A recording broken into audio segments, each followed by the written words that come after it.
17 हम डिस्कस कर रहे हैं यहाँ पर। क्या कहता है क्वेश्चन?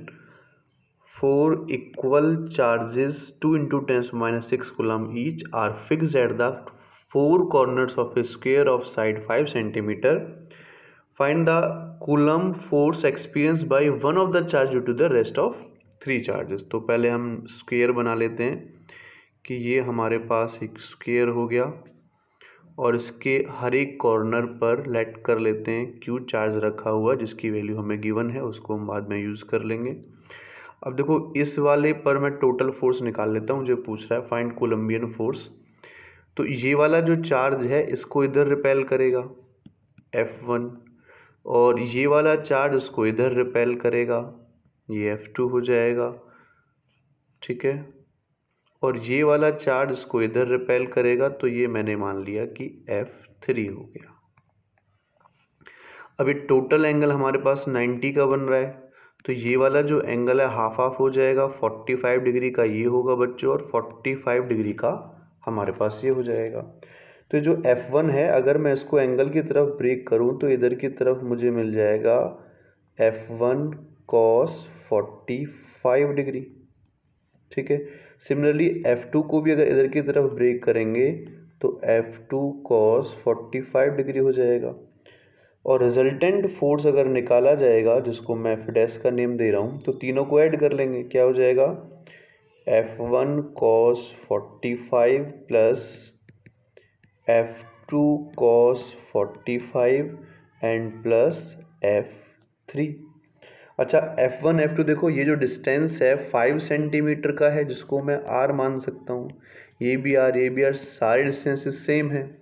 और ये जो डिस्टेंस होगा यहाँ से तक वो कितना हो जाएगा √2 R आ जाएगा हमारे पास पाइथागोरस थ्योरम से, ठीक है। तो ये डिस्टेंस सेम है ये दोनों, तो फोर्स और चार्जेस भी सेम है तो F1 किसके इक्वल आ जाएगा F2 के इक्वल आ जाएगा। तो हम कह सकते हैं F1 is equal to F2 जिसको मैंने मान लिया बच्चों F।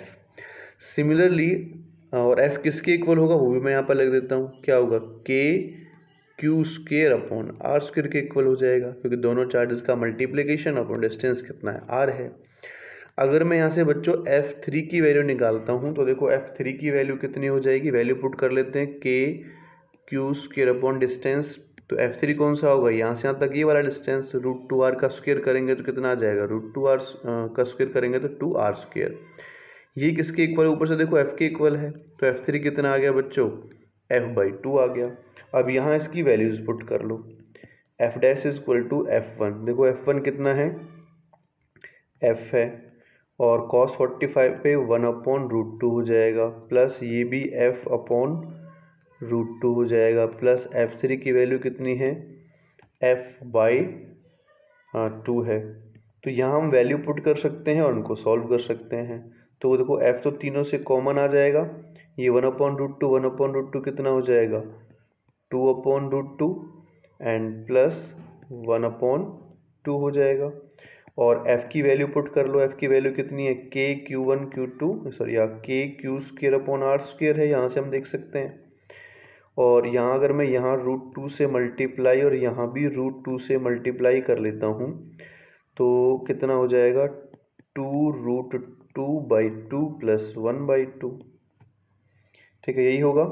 और 2 से इस 2 को काट देंगे तो यहाँ से इसकी वैल्यू पुट कर लेते हैं, K की वैल्यू कितनी होगी 9 × 10⁻9 और Q स्क्वेयर करेंगे तो 2 × 10⁻⁻6 का स्क्वेयर हो जाएगा और डिस्टेंस 5 सेंटीमीटर को मीटर में बनाएंगे तो 10⁻⁻2 का स्क्वेयर कर लेंगे और ऊपर इनको सॉल्व कर लेंगे, √2 की वैल्यू 1.414 एंड प्लस 1/2 0.5 के इक्वल होगा।